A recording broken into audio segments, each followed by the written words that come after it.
తెలంగాణ భవిష్యత్ ప్రణాళికలపై సీఎం రేవంత్ రెడ్డి సమీక్షించారు. ఈ భేటీకి రిజర్వ్ బ్యాంక్ మాజీ governor Raghuram Rajan, deputy CM Bhatti హాజరయ్యారు. సులభతర వ్యాపార విధానాలతోనే పెట్టుబడులు సాధ్యమని రఘురాం రాజన్ గుర్తు చేశారు. స్టార్టప్లకు మరింత ప్రోత్సాహం ఇవ్వాల్సిన అవసరం ఉందన్నారు. విద్యా సిలబస్లో ఏఐ వినియోగంపై కమిటీ ఏర్పాటు చేయాలని సీఎం రేవంత్ అధికారులను ఆదేశించారు. ప్రజల అంచనాలకు అనుగుణంగా పనిచేయాలని సీఎం చంద్రబాబు ఎమ్మెల్యేలకు సూచించారు. మొహమాటాలకు పోతే కష్టమని స్పష్టం చేశారు. పనితీరుపై ఎప్పటికప్పుడు సమీక్షించుకోవాలని చెప్పారు. అధికారులకు జవాబుదారీగా ఉండాలని ఆదేశించారు. లేదంటే వచ్చే ఎన్నికల్లో టికెట్ కష్టమనే సంకేతాన్ని ఇచ్చారు. పని చేయకుంటే పదవులు ఓడతాయని టీడీపీ వర్కింగ్ ప్రెసిడెంట్ లోకేష్ తమ పార్టీ నేతల్ని హెచ్చరించారు. అహంకారం వీడి క్రమశిక్షణతో పనిచేయాలని సూచించారు. బెజవాడలో జరిగిన క్లస్టర్ స్థాయి భేటీలో మాట్లాడారు. వ్యక్తులు శాశ్వతం కాదని, పార్టీయే శాశ్వతం అన్న సంగతి గుర్తుంచుకోవాలని సూచించారు. ఏపీ మంత్రులు నారాయణ, ఆనం రామనారాయణ రెడ్డి నెల్లూరు జిల్లా రాచర్లపాడులో పర్యటించారు. త్వరలో నిర్వహించే టీడీపీ మహానాడు కోసం కిసాన్ సెర్చ్ భూముల్లో సభను ఏర్పాటును పరిశీలించారు. పార్టీ ఆవిర్భావం తరువాత తొలిసారి నెల్లూరు జిల్లాలో మహానాడు జరుగుతోందని, సభను ప్రతిష్టాత్మకంగా నిర్వహించేందుకు అన్ని చర్యలు తీసుకుంటున్నట్టు చెప్పారు. సభ కోసం 2000 ఎకరాల్లో ఏర్పాట్లు జరుగుతున్నాయన్నారు. ముఖ్యమంత్రి రేవంత్ రెడ్డి ఇవాళ ఢిల్లీ వెళుతున్నారు. ఏఐసీసీ నాయకులతో మాట్లాడనున్నారు. కేరళంతో పాటు ఆయా రాష్ట్రాల ఎన్నికల ఫలితాలపైన చర్చిస్తారు. కేబినెట్ విస్తరణ, నామినేటెడ్ పోస్టులు, ఇతర తాజా అంశాలపై అధిష్టానం పెద్దలతో మాట్లాడనున్నారు. సీఎం రేవంత్ రెడ్డిని రైతు కమిషన్ చైర్మన్ కోదండరెడ్డి కలిశారు. పంట మార్పిడిపై సీఎంకు నివేదిక అందజేశారు. ఈ సమావేశంలో మంత్రి వాకిటి శ్రీహరి పాల్గొన్నారు. పంట మార్పిడిపై సమగ్ర చర్చ జరపాలని భావిస్తున్నామని సీఎం రేవంత్ అన్నారు. అసెంబ్లీలో ప్రత్యేక చర్చ ఏర్పాటు చేస్తామన్నారు.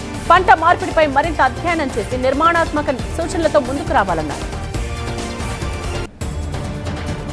ఇవాళ కాంగ్రెస్ పార్టీ ఆధ్వర్యంలో రాష్ట్ర స్థాయి మెగా రైతు మేళా నిర్వహించనుంది. హనుమకొండ జిల్లా ఆర్ట్స్ అండ్ సైన్స్ కళాశాల మైదానంలో రైతు మేళా జరగనుంది. ఇవాళ 2వ రోజు రైతులు భారీగా తరలిరానున్నారు. వివిధ వ్యవసాయ ఉత్పత్తులపై రైతులకు అవగాహన కార్యక్రమాన్ని నిర్వహించనున్నారు. ఈ మేళాలో 150 స్టాల్స్ ఏర్పాటు చేశారు.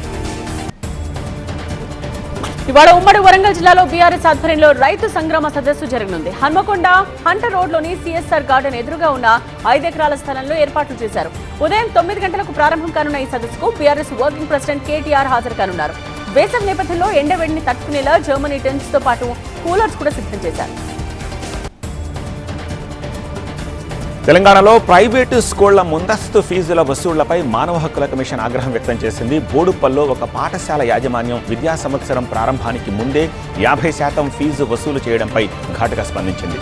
ఫీజుల దోపిడీపై కఠిన చర్యలు తీసుకోవాలని ప్రభుత్వాన్ని ఆదేశించింది. నిర్ణీత గడువులోపు విచారణ జరిపి నివేదిక ఇవ్వాలని కోరింది. తిరుమలలో ఇవాళ టీటీడీ పాలక మండలి సమావేశం జరగనుంది. ఉదయం 10:30కు టీటీడీ చైర్మన్ బీఆర్ నాయుడు అధ్యక్షతన ఈ సమావేశం జరుగుతుంది. వేసవి సెలవుల్లో భక్తులకు కల్పించే సౌకర్యాలపై ప్రధానంగా చర్చించనున్నారు. టీటీడీ ఉద్యోగుల హెల్త్ ఇన్సూరెన్స్ పరిమితి పెంచే అవకాశం ఉన్నట్టుగా తెలుస్తోంది.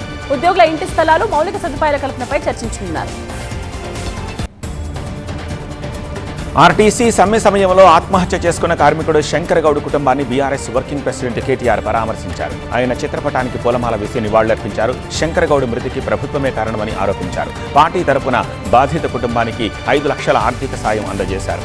అన్ని విధాలా ఆదుకుంటామని బాధితులకు భరోసా ఇచ్చారు.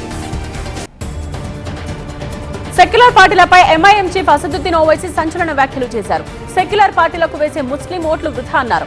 ఆ పార్టీలకు ఓటు వేయడం వల్ల బీజేపీకి లాభం జరుగుతోందన్నారు. ముస్లింలను సెక్యులర్ పార్టీలో ఓటు బ్యాంక్ మాత్రమే చూస్తున్నాయని చెప్పారు. సెక్యులర్ పార్టీలకు పాలిచ్చే ఆవుల్లా ఎంతకాలం ఉంటారన్నారు. ఓటర్లుగా కాదు పౌరులుగా బతకాలని, నాయకులుగా ఎదగాలని అసదుద్దీన్ ఓవైసీ సూచించారు. గ్యాస్, పెట్రోల్, డీజిల్ రేట్ల పెంపు, కొరతకు వ్యతిరేకంగా తెలంగాణ వ్యాప్తంగా ఇవాళ సిపిఐ నిరసన చేపట్టనుంది. హైదరాబాద్లో జరిగే నిరసన కార్యక్రమాల్లో ఎమ్మెల్యే కూనంనేని సాంబశివరావు పాల్గొంటారు. ఈ కార్యక్రమాలను విజయవంతం చేయాలని పార్టీ శ్రేణులు ప్రజలను కూనంనేని కోరారు. పంట కోతల సమయంలో డీజిల్ లేకపోవడంతో రైతులు తీవ్ర ఇబ్బందులు పడుతున్నారని వాపోయారు. శ్రీరాముడిపై మంత్రి కొండా సురేఖ వ్యాఖ్యలు బాధాకరమని బీజేపీ ఎంపీ రఘునందన్ రావు అన్నారు. కాంగ్రెస్ పూర్తిగా హిందూ వ్యతిరేక పార్టీ అన్నారు. బీజేపీ వాళ్ళమంతా రాముడి వారసులమే అన్నారు. జై సోనియా అంటే పైసలు వస్తాయా అని ప్రశ్నించారు. బీజేపీ మాటలు చెప్పడం కాదు, చేసి చూపిస్తోందన్నారు. జమిలి ఎన్నికలు తెచ్చి చూపిస్తామన్నారు. ఐపీఎస్ విశాల్ గున్నీకి ఏపీ హైకోర్టు షాక్ ఇచ్చింది. నటి జట్వానీ కేసులో ఆయన సస్పెన్షన్ ఎత్తేస్తూ క్యాట్ ఇచ్చిన ఉత్తర్వులపై స్టేటస్ కో విధించింది. క్యాట్ ఉత్తర్వులను సవాల్ చేస్తూ ప్రభుత్వం వేసిన పిటిషన్ను విచారించింది. ఇరుపక్షాల వాదనల అనంతరం సస్పెన్షన్పై స్టే విధించింది. తదుపరి విచారణను ఈ నెల 19కి వాయిదా వేసింది. రైతులు ఎప్పుడూ ఒకే రకం పంట సాగు చేయకుండా పంట మార్పిడి చేసి అధిక దిగుబడులు సాధించవచ్చని పెద్దపల్లి ఎమ్మెల్యే చింతకుంట విజయరమణరావు అన్నారు. ఎలిగేడులో పంటల సాగుపై శాస్త్రవేత్తలతో కలిసి రైతులకు అవగాహన కార్యక్రమాన్ని నిర్వహించారు. ఈ కార్యక్రమంలో ఎమ్మెల్యే విజయరమణరావుతో పాటు జిల్లా కలెక్టర్ కోయ శ్రీహర్ష పాల్గొన్నారు. పంటల సాగులో ఇబ్బందులు ఉంటే శాస్త్రవేత్తల సూచనలు పాటించాలని ఎమ్మెల్యే కోరారు. భూసార పరీక్ష పత్రాలు, ఆయిల్ ఫామ్ సాగు చేసిన రైతులకు పంటను అమ్మగా వచ్చిన చెక్కులను పంపిణీ చేశారు. బెంగాల్, అసోం, పుదుచ్చేరి ఎన్నికల్లో బీజేపీ విజయం సాధించడంతో కూకట్పల్లి, బాలాజీనగర్లో ఆ పార్టీ నేతలు సంబరాలు చేసుకున్నారు. బీజేపీ సీనియర్ నాయకులు భగవంత్ రెడ్డి ఆధ్వర్యంలో బాణాసంచా కాల్చి స్వీట్లు పంచారు. ఈ నెల 10న హైదరాబాద్లో జరిగే ప్రధాని మోదీ బహిరంగ సభను విజయవంతం చేయాలని డివిజన్ అధ్యక్షులు వినోద్ కుమార్ గౌడ్ పిలుపునిచ్చారు. తెలంగాణలో రాబోయేది బీజేపీ సర్కారే అని ఆ పార్టీ డివిజన్ ప్రధాన కార్యదర్శి కర్ర వేణుగోపాల్ వెంకటరామిరెడ్డి ధీమా వ్యక్తం చేశారు. జూబ్లీహిల్స్లో సంచలనం రేపిన బాలికల ట్రాపింగ్ కేసులో పోలీసులు దర్యాప్తు ముమ్మరం చేశారు. అన్నదమ్ములు కలిసి 19 మంది అమ్మాయిలను ట్రాప్ చేసినట్టు గుర్తించారు.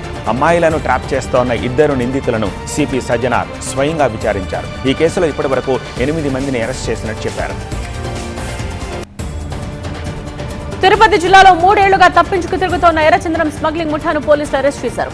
3 నిందితులను అరెస్ట్ చేసి 1,95,00,000 విలువైన 76 ఎర్రచంద్రం దొంగలను స్వాధీనం చేసుకున్నారు. శేషాచలం అడవుల్లో చెట్లను నరికించి తమిళనాడు, కర్ణాటక రాష్ట్రాలకు వారిని తరలిస్తున్నట్టుగా తేల్చారు. అకాల వర్షం మంచిర్యాల జిల్లాను అతలాకుతలం చేసింది. అర్ధరాత్రి ఈదురుగాలతో కూడిన భారీ వర్షం కురిసింది. గోడలు, చెట్లు కూలి 6 కార్లు ధ్వంసమయ్యాయి. లక్సెట్టిపేటలో పోలీస్ వాహనంపై చెట్టు పడింది. భారీ వృక్షాలు, విద్యుత్ స్తంభాలు నేలకొరిగాయి. హాజీపూర్, దండేపల్లి మార్గంలో చెట్లు కూలాయి. దీంతో వాహన రాకపోకలకు ఆటంకం ఏర్పడింది. మార్కాపురం జిల్లా త్రిపురాంతకం మండలం వెల్లంపల్లిలో ఉరుములు మెరుపులతో కూడిన వర్షం పడింది. ఇళ్ల మధ్య ఉన్న కొబ్బరి చెట్టుపై పిడుగు పడింది. చెట్టుపై నుంచి మంటలు ఎగసిపడుతూ నిప్పురవ్వలు కింద పడడంతో వీధిలో ఉన్న వారంతా భయంతో దూరంగా పరుగులు తీశారు. తెలంగాణలో కొద్ది రోజుల నుండి పగటిపూట భానుడు నిప్పులు కురిపిస్తూ ఉంటే సాయంత్రం వేళల్లో ఉరుములు మెరుపులతో కూడిన వర్షాలు పడుతున్నాయి. దీంతో రాష్ట్రంలో విభిన్న వాతావరణ పరిస్థితులు నెలకొంటున్నాయి. ఒకవైపు మండుతున్న ఎండల వల్ల ప్రజలు వడదెబ్బకు గురవుతూ ఉంటే మరోవైపు అకాల వర్షాలతో చేతికందిన పంటలు నేలపాలవుతున్నాయి. దీంతో అన్నదాతలు తీవ్రంగా నష్టపోతున్నారు. ఇవాళ, రేపు, ఎల్లుండి తేలికపాటి నుండి మోస్తరు వర్షాలు కురిసే అవకాశం ఉందని హైదరాబాద్ వాతావరణ శాఖ తెలిపింది.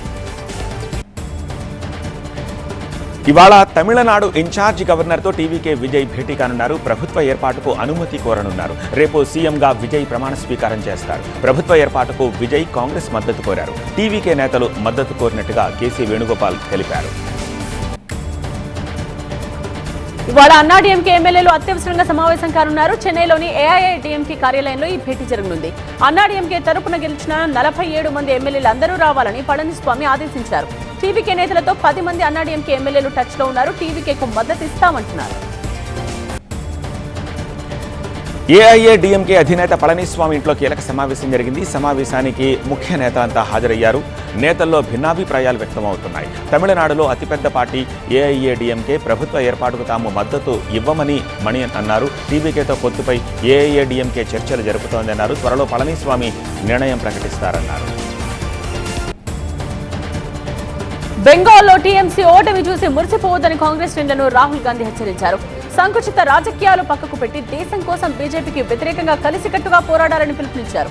భారత ప్రజాస్వామ్యాన్ని నాశనం చేసే దిశగా అసోం, బెంగాల్ తీర్పును బీజేపీ చోరీ చేసిందని రాహుల్ విమర్శించారు. బంగాల్ ముఖ్యమంత్రి ఎవరు అనేది ఇంకా నిర్ణయించకపోయినా ప్రమాణ స్వీకార తేదీని బీజేపీ ఖరారు చేసేసింది. మే 9న కొత్త సీఎం ప్రమాణం చేస్తారని ఆ పార్టీ రాష్ట్ర అధ్యక్షుడు సమిత్ భట్టాచార్య తెలిపారు. ఆ రోజు రవీంద్రనాథ్ ఠాగూర్ 165వ జయంతి. కేరళ సీఎం ఎంపికపై కాంగ్రెస్ హైకమాండ్ చర్చలు ప్రారంభించింది. 2011లో సీనియర్ అయిన ఉమెన్ చాందీ పేరును తాను ప్రతిపాదించిన విషయాన్ని సీఎం రేసులో ఉన్న సీనియర్ నేత రమేష్ చెన్నితల గుర్తు చేస్తున్నారు. నాడు తాను వెనక్కి తగ్గి చాందీ పేరు ప్రతిపాదించారని చెన్నితల అంటున్నారు. ఈసారి తన పేరు సీఎం సీటుకు పరిశీలించారని చెప్పారు.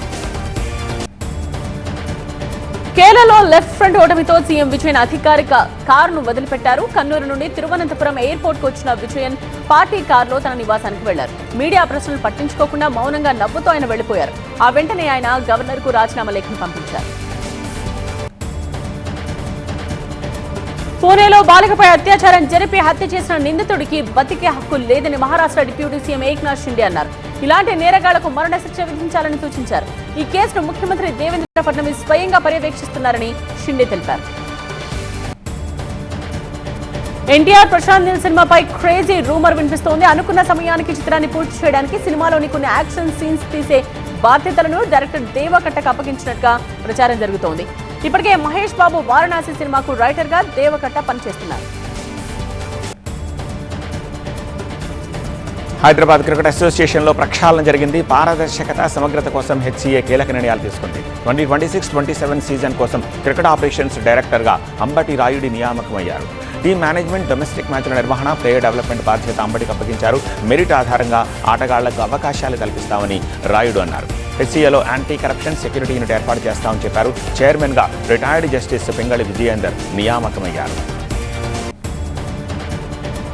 ఐపీఎల్లో ఢిల్లీ క్యాపిటల్స్ తో జరిగిన మ్యాచ్ లో చెన్నై సూపర్ కింగ్స్ 8 వికెట్ల తేడాతో విజయం సాధించింది. తొలుత బ్యాటింగ్ కు దిగిన ఢిల్లీ నిర్ణీత 20 ఓవర్లలో 7 వికెట్లు నష్టపోయి 155 పరుగులు చేసింది.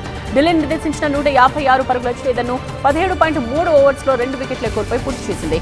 Player of the match opener Sanju Samson ఇక మరో కీలక ఇన్నింగ్స్ ఆడగా కార్తిక్ శర్మ అతడికి అండగా నిలిచారు. ఐపీఎల్లో ఇవాళ సన్ రైజర్స్ హైదరాబాద్తో పంజాబ్ కింగ్స్ తలపడనుంది. పాయింట్ల పట్టికలో అగ్రస్థానంలో ఉన్న పంజాబ్ కింగ్స్ 3వ స్థానంలో కొనసాగుతున్న సన్ రైజర్స్ హైదరాబాద్ ఇవాళ ఉప్పల్ స్టేడియంలో అమీతుమీ తేల్చుకోనున్నాయి. 9 మ్యాచ్ల్లో 13 పాయింట్లతో పట్టికలో అగ్రస్థానంలో కొనసాగుతున్న పంజాబ్ గత 2 ఓటముల నుంచి పాఠాలు నేర్చుకుని గెలుపు బాట పట్టాలని చూస్తోంది.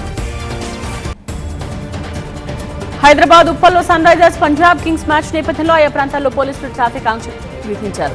మధ్యాహ్నం 12 గంటల నుండి అర్ధరాత్రి వరకు నాగోల్, హబ్సిగూడ, బోడుప్పల్, అంబర్పేట్ మార్గాల్లో ట్రాఫిక్ రద్దీ ఉండనుంది. దీంతో వాహనదారులు ప్రత్యామ్నాయ మార్గాలను వినియోగించాలని ట్రాఫిక్ పోలీసులు సూచించారు.